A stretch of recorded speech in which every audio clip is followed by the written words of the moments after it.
Bismillahirrahmanirrahim. Assalamualaikum warahmatullahi wabarakatuh.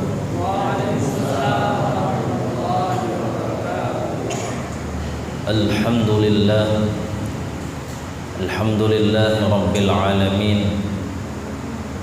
Wassalatu wassalamu ala sayyidina rasulillahi ajma'in wa ala alihi wa ashabihi wa dhurriyyatihi wa man tabi'ahum bi ihsanin ila yaumiddin, amma ba'du. Rabbi shrah li sadri wa yassir li amri wahlul 'uqdatam min lisani yafqahu qawli, amma ba'du. Yang terhormat Bapak Kades beserta jajarannya, para dusun, para alim ulama, para sesepuh, orang tua kita yang semua hadir di tempat hari ini, malam ini. Semoga Allah panjangkan umur mereka semua. Semoga Allah rahmati mereka semua. Allah barakahkan hidup mereka semua. Amin ya rabbal alamin. Wabil khusus untuk kita semua, semoga Allah barakahkan hidup kita semua, panjangkan umur kita semua. Amin ya rabbal alamin. Alhamdulillah, saya mohon maaf, saya bukan tak mampu berdiri, Pak. Saya lebih suka ceramah itu duduk di mana-mana. Jadi mohon maaf kalau saya senang duduk di mana-mana itu. Insyaallah anak-anak pemuda hijrah sangat tahu saya. Walaupun saya masih muda, saya itu lebih mengena ceramah itu duduk. Kalaupun nak lebih tinggi, biasa saya pakai kursi di mana-mana. Jarang sekali saya nak namanya ceramah itu berdiri. Kecuali kalau di panggung, beda cerita. Kalau di masjid ini lebih bersahabat. Apalagi mohon maaf, banyak orang tua kita di sini dan lebih sopan, lebih santunnya. Saya lebih baik duduk bersama dengan orang-orang tua kita ini. Alhamdulillah wa syukurillah. Puji syukur kita kepada Allah Subhanahu wa ta'ala di malam hari yang mulia ini, di desa yang insya Allah diberkahi oleh Allah Subhanahu wa ta'ala ini, kita berkumpul di tempat yang mulia, di tempat yang dimana dikatakan oleh Nabi sallallahu alaihi wasallam, "Idza ra'aitumur rajul miraran ilal masjid fashhidu bil iman," kata Nabi. Kalau kamu melihat seseorang yang terus-menerus istiqomah ke masjidnya Allah Subhanahu wa taala, maka saksikan mereka adalah orang yang beriman kepada Allah.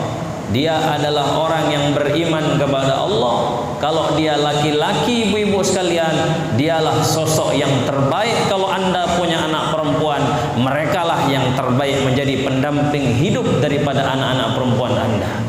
Karena Nabi katakan, kalau mau lihat laki-laki baik, gampang. Jangan tengok di pantai, jangan tengok di laut, jangan kamu tengok di Facebook. Tapi kata Nabi, orang yang terus-menerus ke masjid. Catatannya miraron. Miraron itu yang terus-menerus, bukan pas kenduri saja dia muncul di masjid. Tapi laki-laki sejati adalah orang yang laki-laki yang istiqomah ke masjidnya Allah. Wabil khusus, mohon maaf, kalau mau cari laki-laki yang terbaik, carilah di subuh hari. Karena disitulah orang yang beriman. Karena apa? Orang munafik bisa ngikut solat maghrib, bisa ikut solat isya. Bahkan mohon maaf, diam-diam orang munafik pura-pura dengan keislaman mereka di zaman Nabi, bisa ngikut puasa, bisa ikut pengajian, bisa. Tapi kata Nabi sallallahu alaihi wasallam, sekat kita dengan orang munafik itu adalah solat subuh, Pak. Solat subuh sangat-sangat sulit orang munafik untuk ikut dengan kita orang-orang Islam. Maka sekali lagi, kalau mau mencari orang terbaik, laki-laki terbaik, ibu-ibu sekalian, bapak-bapak sekalian, bagi anda yang punya anak-anak perempuan, carilah pasangan hidup anak-anak anda yang istiqomah ke masjid. Wabil khusus solat subuhnya berjamaah di masjid. Tuh, ini nyari jodoh di Facebook. Pas menikah baru tahu, baru dia menyesal. Paham? Maka alhamdulillah duduknya kita di maghrib kali ini di waktu yang dibarokahi oleh Allah Subhanahu wa taala, yang dikatakan oleh para ulama, kalau mau matinya dalam keadaan istiqomah, matinya dalam keadaan husnul khotimah, kata ulama, maka hidupkanlah antara waktu maghrib dan isya. Maka mohon maaf, di waktu maghrib dan isya ini menurut para ulama makruh hukumnya untuk tidur. Nih yang nelayan, mohon maaf, di sini kan banyak nelayan, sengantuk-ngantuknya nelayan, mohon maaf, kalau maghrib tolong jangan tidur karena penyakit banyak dan dimakruhkan. Kalau mau tidur jeda sedikit saja habis isya. Tapi waktu habis isya pula pergi melaut, alhamdulillah. Intinya kalau waktu maghrib tidak dianjurkan kita bergentayangan kemana-mana, pergi berkeluyuran kemana-mana di waktu maghrib. Maka amalan betul orang tua kita dulu ada istilahnya maghrib mengaji. Kenapa? Mengamalkan sunnah daripada Rasul sallallahu alaihi wasallam, anjuran daripada para ulama, menghidupkan antara waktu maghrib dan isya. Dan kalau mau meninggal dalam keadaan husnul khotimah, maka hidupkanlah antara waktu maghrib dan isya. Mohon maaf, meninggal dalam keadaan istiqomah ini tidak semudah yang kita bayangkan, bapak-bapak sekalian. Kata ulama, apa yang dikatakan di dalam satu hadis bahwa malakal maut bilang, heran saya kok ada orang mati dalam keadaan Islam. Kenapa begitu sedikitnya orang mati dalam keadaan Islam, yang dimana ujian terberat kita kelak, bapak-bapak sekalian, ibu-ibu sekalian, ketika kita menghadapi sakaratul maut kita, pasukan terbaik daripada iblis akan menyerang kita, mengambil iman kita, merampas iman kita dengan segala cara. Maka salah satu cara mendekati Allah Subhanahu wa taala, menjaga iman kita di saat sakaratul maut nanti, manfaatkanlah dengan zikir dan baca Al-Quran, duduk di masjid seperti ini. Di mana? Di waktu maghrib dan isya. Maka alhamdulillah di waktu, di tempat yang mulia yaitu masjidnya Allah, di waktu yang mulia yaitu antara maghrib dan isya, dalam rangka yang mulia tadi kita sudahlah solat berjamaah, kemudian kita lanjut dengan tulabul ilm, duduk di majlis ta'lim seperti ini. Kata Nabi sallallahu alaihi wasallam, man intaqala liyata'allama ilman ghufira lahu qabla an yakhtu. Siapa yang berpindah, berhijrah untuk duduk di majlis ta'lim, maka Allah akan ampuni dosanya sebelum dia melangkah dari tempatnya. Julusuka sa'atan fi majlisil ilm la tamassu kullaman wa la taktubu harfan khairun laka min ibadati alfi sanatin. Dudukmu sesaat di majlis ta'lim, sesaat saja, tidak menulis satu huruf pun, tidak bercakap apapun, duduk saja walaupun ngangguk-ngangguk, ngantuk, antara khusyuk dan ngantuk tidak tahu, enggak apa-apa, duduk saja. Itu lebih baik daripada ibadah 1000 tahun. Alhamdulillah. Maka dua-dua sudah tempat kita berpahala. Jangankan ngaji, duduk aja di majlis, duduk saja di masjid itu sudah dapat pahala. Alhamdulillah. Maka kita duduk pada malam hari ini sekali lagi di tempat yang mulia, di waktu yang dimuliakan oleh Allah, dalam rangka yang mulia, yaitu dengan tujuan kita di majlis ta'limnya Allah Subhanahu wa taala. Ibu-ibu bapak sekalian dirahmati Allah Subhanahu wa taala, malam hari ini di waktu yang dimuliakan oleh Allah Subhanahu wa taala, sedikit saya pribadi merenung kepada Allah Subhanahu wa taala, sebagai kita akan kembali sebagai seorang hamba Allah, mengingat jati diri kita sebagai seorang hamba Allah Subhanahu wa taala, mengingat daripada tujuan daripada hidup kita yang pada hakiki, yang begitu banyak manusia lupa. Banyak orang kerja, baik itu di lautan, jadi pegawai negeri, nyari ikan, nyari duit dipakai untuk makan, makan dipakai untuk hidup. Tapi betapa banyak orang mencari duit, mencari harta, tapi mereka lupa makan untuk hidup. Manusia kalau tujuannya hanya ketika kerja mencari harta, dapat duit, kemudian untuk membeli makanan, kemudian dimakan, makan untuk hidup. Kalau tujuan manusia hanya sampai hidup saja, maka wallahi demi Allah, kita nggak ada bedanya dengan binatang. Binatang makan untuk hidup, setelah hidup hanya hidup untuk hidup. Maka kalau manusia yang beriman kepada Allah wabil khusus, kalau tujuan hidupnya hanya untuk hidup, maka enggak perlu kita mencari sesuatu yang halal hanya untuk mencari hidup. Maka manusia yang pada hakikinya wabil khusus yang mengaku dirinya beriman kepada Allah akan kembali kepada Al-Quran. Tujuan hidup kita yang pada hakikinya apa? Wa ma khalaqtul jinna wal insa illa liya'budun. Tujuan kita hidup itu apa? Allah ciptakan jin dan manusia kecuali, tidaklah Allah ciptakan jin dan manusia kecuali hanya untuk beribadah kepada Allah Subhanahu wa taala. Cari kerja untuk makan, makan untuk hidup, hidup untuk beribadah kepada Allah. Maka kalau kita tujuan hidup beribadah kepada Allah, jangan sampai ketika kita bekerja lupa dengan tujuan kita yang pada hakikinya itu beribadah kepada Allah, sehingga kita tidak rakus ketika kita menjadi nelayan, kita tidak korupsi ketika menjadi seorang pejabat, kita tidak lalai dalam setiap pekerjaan kita. Kenapa? Tujuan bekerja mencari makan, makan untuk hidup, hidup adalah untuk ibadah kepada Allah. Maka kalau tujuan hidup kita untuk ibadah kepada Allah, jangan sampai mencari dunia tapi lupa hakikat kehidupan kita yang pada sebenarnya, yaitu ibadah kepada Allah. Akan kembali semua kepada Allah Subhanahu wa taala. Jangan sampai sibuk di tengah laut, mentang-mentang sibuk di tengah laut, ikan semakin banyak, azan berkumandang, lupa tujuan hidupnya yang pada sebenarnya. Lupa akan sholat dengan alasan ikan banyak, lupa mereka kepada Allah, tidak mendengar, ditutup telinganya oleh syaitan ketika mendengar azan-azan untuk mengumandangkan sholat.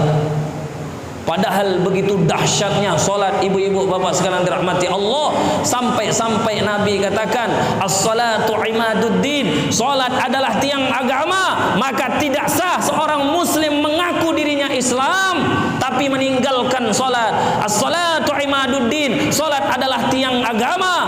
Siapa yang menghancurkan solat, faqad hadamaddin, siapa yang menghancurkan salat, meninggalkan salat, maka seolah-olah dia menghancurkan agama.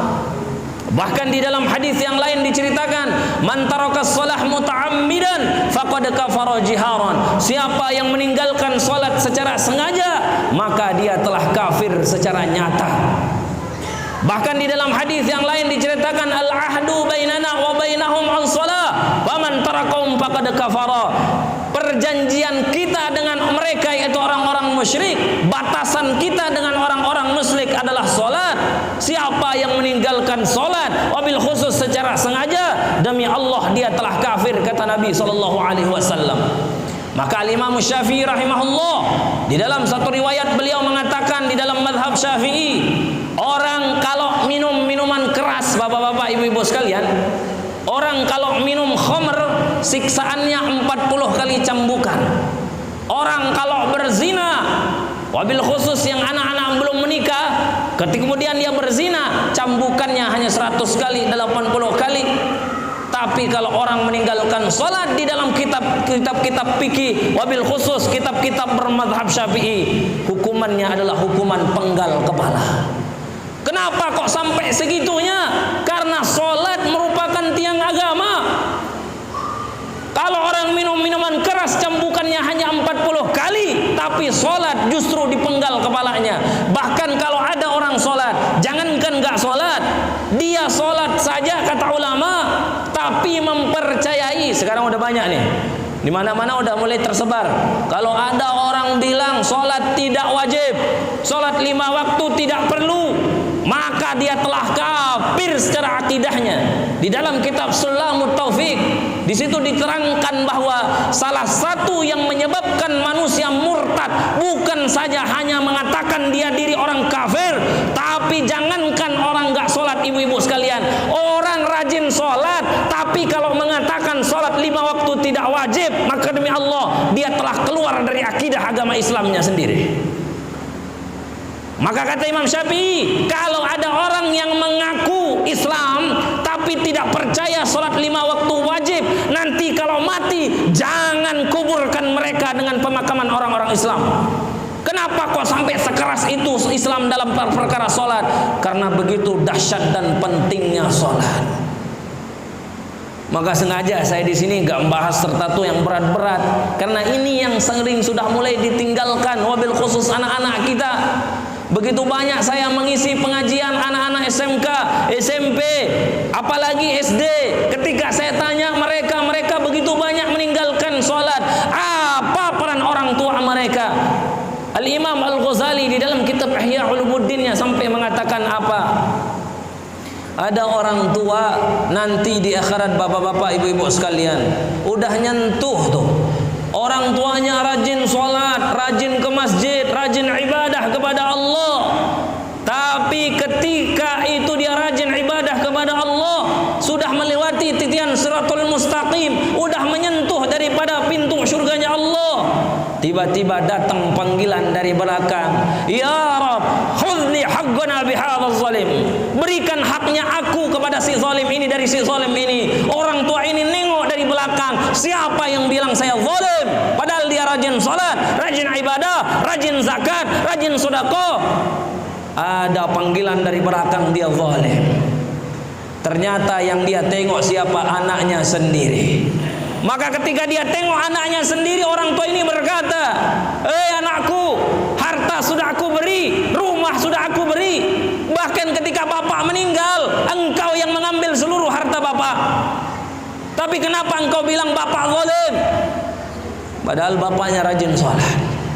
Maka kata si anak ini, ya Rabb, betul, wahai bapakku, engkau berikan aku harta, engkau berikan aku mobil, tanah berhektar-hektar engkau beli, kebun durian kau kasih, enggak tanggung-tanggung, kapal kalau saya udah meninggal bapak saya kasih amente.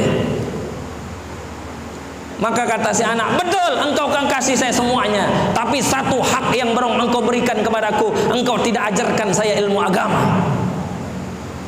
Ketika engkau sholat, enggak pernah engkau ajarkan aku sholat. Azan berkumandang aku main, engkau biarkan aku main. Akhirnya si anak ini nuntut, wahai Allah, aku tuntut kepada bapakku, harus dia ikut ke neraka Allah. Akhirnya bapaknya udah nyentuh neraka, udah nyentuh surga, balik dia ngikut anaknya ke nerakanya Allah Subhanahu wa taala. Suatu ketika ada seorang anak ngadu kepada Sayyidina Umar. Ada seorang bapak ngadu sama Sayyidina Umar, ibu-ibu sekalian. Apa kata si bapak ini sama Sayyidina Umar?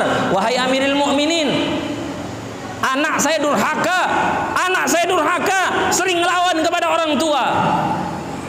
Maka kata Sayyidina Umar ibn al-Khattab, mana anakmu, panggil.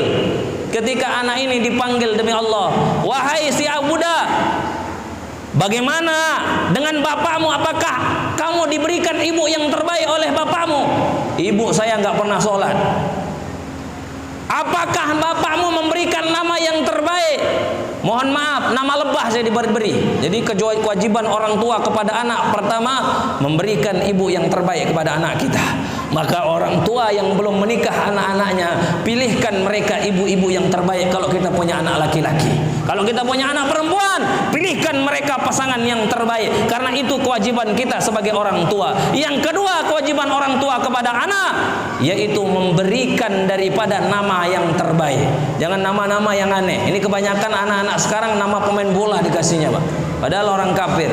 Yang ketiga, kata Amirul Mukminin Sayyidina Umar ibn al-Khattab, pernahkah engkau diajarkan daripada Al-Quran? Demi Allah, wahai Amirul Mukminin, yang ketiga pun saya tidak diajarkan Al-Quran oleh bapakku sendiri. Maka kata Sayyidina Umar, marah beliau kepada si bapak ini, engkau mengatakan anakmu durhaka, pada hakikatnya engkau juga durhaka kepada anakmu sendiri. Akhirnya orang ini diusir oleh Sayyidina Umar ibn al-Khattab. Oleh karena itu, bapak-bapak, ibu sekalian dirahmati Allah, jangan kita terlena dengan ibadah kita, tapi lupa keadaan anak kita di rumah. Tak pernah kita kontrol ibadah anak-anak kita. Jangan sampai kita menikmati sudah mau masuk surga, sebab anak-anak kita tidak sholat, Allah siksa dan masukkan kita ke nerakanya Allah.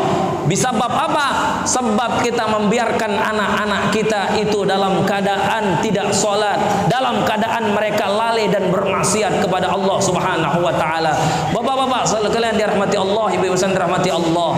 Di dalam hadis yang lain, An-Nabi sallallahu alaihi wasallam begitu banyak meriwayatkan bagaimana ancaman-ancaman bagi seseorang yang dimana meninggalkan solat. Sampai kata Nabi sallallahu alaihi wasallam, siapa yang meninggalkan solat secara sengaja, maka nanti akan ditulis di pintu-pintu neraka nama-nama orang-orang yang dimana akan disiksa oleh Allah Subhanahu wa taala.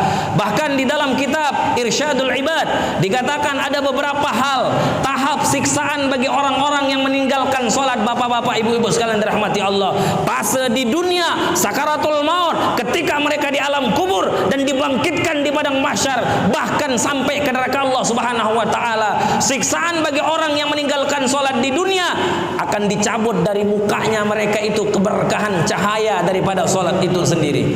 Kita sering ketemu orang, maaf, gantengnya luar biasa tapi nggak ada cahayanya.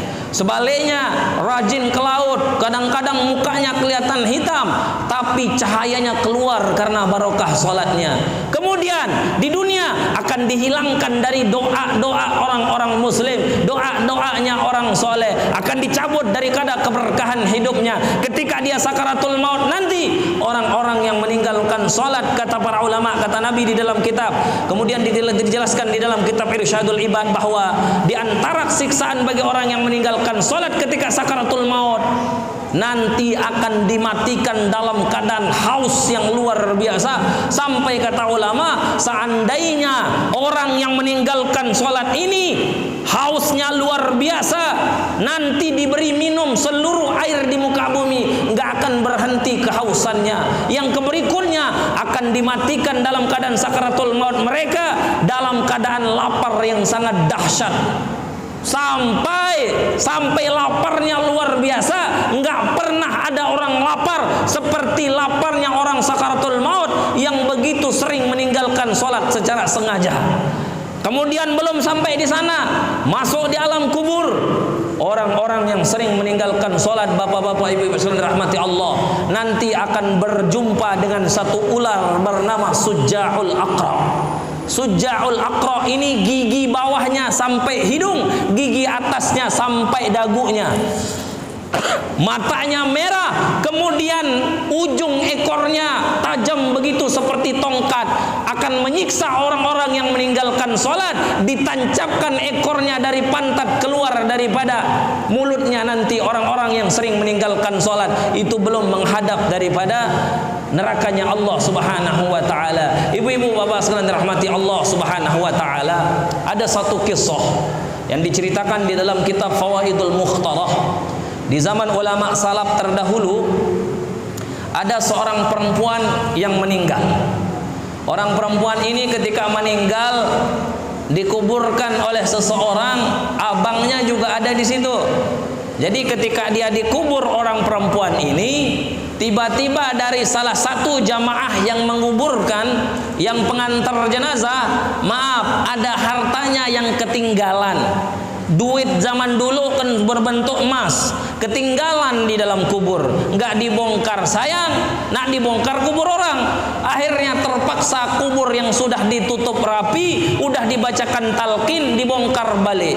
Setelah dibongkar, tak jadi dibongkar. Baru belum selesai sampai bawah, kuburnya udah merah dengan bara api. Kemudian adiknya menghadap dan menangis di hadapan ibunya. Wahai ibuku, ada apa dengan kakakku? Apa amalan kakakku sampai segitu kuburnya merah, kuburnya dibakar dengan bara api? Demi Allah, disaksikan oleh orang banyak, bahkan diabadikan di dalam beberapa kitab daripada kitab para ulama, termasuk di dalam kitab karangan Al-Habib Zain bin Ibrahim bin Smith, kemudian ditulis oleh guru kami Al-Habib Ali bin Hasan bin Ahmad Bahrun dalam kitab Fawaidul Mukhtarahnya beliau. Di situ dijelaskan ketika ditanya seperti hal itu, ibunya menangis. Bapak-bapak, ibu-ibu sekalian dirahmati Allah, ibunya menangis. Kenapa? Wahai anakku, kakakmu dulu sering melalaikan sholat. Kakakmu dulu sering melalaikan sholat. Padahal di dalam Al-Quran sering kita baca, bapak-bapak sekalian, fawailul lil musallin, celaka bagi orang-orang yang sholat, neraka wail bagi orang-orang yang sholat. Siapa? Orang-orang yang lalai dalam sholatnya. Ini sholat asar baru balik dari lautan. Belum mandi. Mandilah dulu. Belum ini ngopi sebentar, ngerokok sebentar. Sholat asar sampai waktu azan maghrib berkumandang baru dia sholat. Ini namanya orang melalaikan sholat. Orang-orang yang melalaikan sholat seperti itu sholat, tapi sering lalai sampai akhir waktu sholat baru dia sholat. Sholat asar udah habis baru dia sholat asar. Ini namanya orang lalai. Tempatnya di mana? Neraka wail. Neraka wail yang begitu dahsyat, yang dimana kalau ada batu, kalau ada makhluk yang dicempungkan di situ ikut jadi bara api saking panasnya. Ini orang lalai, apalagi yang meninggalkan sholat. Bahkan kata Imam Syafi'i sekali lagi, kalau ada orang yang mengatakan sholat tidak wajib sekali lagi, dia jelas terang-terangan di depan orang mengatakan sholat 5 waktu tidak wajib. Demi Allah, kalau sampai akhir hayat dia tidak taubat, jangan makamkan di pemakaman orang-orang Islam. Karena salah satu ciri kemurtatan seseorang apabila dia mempercayai dan bahwa sholat 5 waktu itu tidak wajib. Akhirul kalam, Nabi SAW sabdakan, ini bil khusus untuk para pemuda-pemuda kita ini. Nabi SAW sabdakan dalam hadis bahwa akan datang seorang pemimpin terbaik dengan pasukan terbaiknya. Siapa dia? Nanti akan menaklukkan Konstantinopel yang ada di Turki, bapak-bapak ibu sekalian. Dia sudah disabdakan oleh Nabi, orangnya belum lahir, manusianya belum lahir, pasukannya belum lahir, pemimpinnya belum lahir. Tapi kata Nabi, dialah nanti pemimpin terbaik, pasukan terbaik. Ketika itu Konstantinopel dipimpin seorang raja, umurnya 23 tahun, namanya Sultan Muhammad Al-Fatih. Kenapa Sultan Muhammad Al-Fatih mampu menaklukkan Konstantinopel? Tidak instan, dididik oleh ayahnya, dididik oleh ibunya dengan didikan yang terbaik. Suatu ketika di depan pasukannya berdiri. Jadi pasukan Sultan Muhammad Al-Fatih ini berdiri. Siapa di antara kalian yang pernah meninggalkan sholat seumur hidupnya walaupun hanya sekali saja? Duduk. Jadi pemimpinnya berdiri, pasukannya berdiri. Siapa yang pernah meninggalkan sholat seumur hidupnya walaupun sekali saja, silakan duduk. Nggak ada yang duduk pak pasukannya. Jadi pasukan Sultan Muhammad Al-Fatih, satu pun pasukan Muhammad Al-Fatih tidak ada yang pernah meninggalkan sholat. Bahkan banyak di antara mereka Sultan Muhammad Al-Fatih, termasuk Sultan sendiri penghafal Al-Quran. Umurnya masih muda, 23 tahun pak. Banyak yang berusaha menaklukkan Konstantinopel. Ketika Nabi bersabda seperti itu, tidak ada yang mampu. Tapi ini anak muda 23 tahun usianya mampu menaklukkan Konstantinopel ini. Pertanyaan kedua kata beliau, siapa di antara kalian yang pernah meninggalkan sholat jamaah walaupun hanya sekali seumur hidup? Pasukannya nggak ada yang duduk pak.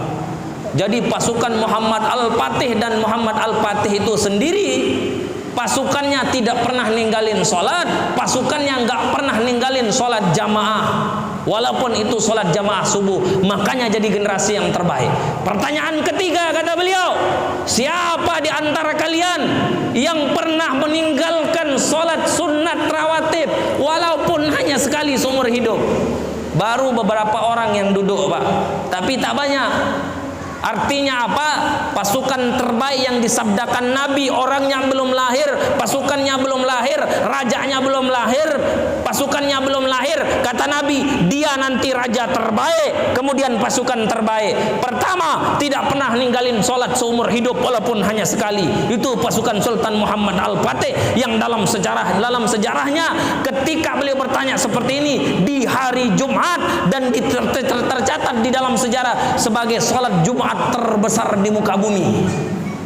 Banyak sekali satu pasukan solat Pak di lapangan menaklukkan Konstantinopel, tidak pernah ninggalin solat. Salah satu pasukan yang nggak ada satu pun dari pasukan Muhammad Al-Fatih, termasuk Sultan Muhammad Al-Fatih, yang pernah ninggalin solat satu kali seumur hidup. Nggak pernah ninggalin solat jamaah, nggak ada, walaupun hanya sekali. Baru pas solat sunat rawatib, solat qobliyah dan badiah ada, tapi sedikit. Baru pertanyaan yang paling dahsyat Pak dari Sultan Muhammad Al-Fatih. Kata beliau, siapa di antara kalian? Ini milih imam. Jadi ceritanya Sultan Muhammad Al-Fatih ini belum sholat, milih imam, memilih orang jadi imam sholat Jumat waktu itu. Kata beliau pertanyaan yang terakhir, siapa di antara kalian walaupun hanya sekali seumur hidup pernah meninggalkan sholat tahajud, walaupun hanya sekali seumur hidup? Duduk semua Pak. Ternyata pasukan Sultan Muhammad Al-Fatih rajin sholat tahajud, tapi sekali mungkin seumur hidup mereka pernah ninggalin. Yang berdiri cuma satu. Siapa beliau? Sultan Muhammad Al-Fatih. Usianya 23 tahun, tidak pernah ninggalin sholat seumur hidupnya, tidak pernah ninggalin sholat jamaah seumur hidupnya, tidak pernah meninggalkan sholat sunat rawatib walaupun seumur hidupnya. Bahkan Sultan Muhammad Al-Fatih yang dijanjikan dan disabdakan oleh Nabi, orangnya belum lahir, sebagai sultan terbaik, tidak pernah meninggalkan sholat tahajud seumur hidupnya. Menjadi pertanyaan kita sekarang dari diri kita nih, udah berapa kali kita ninggalin sholat subuh? Karena kata orang-orang Yahudi, demi Allah, saya tidak takut dengan jumlah banyaknya orang Islam. Dengan banyaknya orang Islam saya tidak takut, dan terbukti sekarang Pak, orang Yahudi ngobok-ngobok kita. Ini Aqua nih, tengok nih Aqua nih. Ini Danon Pak, Aqua Danon. Ujung-ujung Danon siapa yang punya? Amerika. Masuk kita beli, masuk ke Amerika, Amerika nyumbang ke Yahudi. Ini Yahudi yang punya. Bukan saya mau nuduh-nuduh, silahkan kali itu. Kita udah diobok-obok, buka Facebook Yahudi.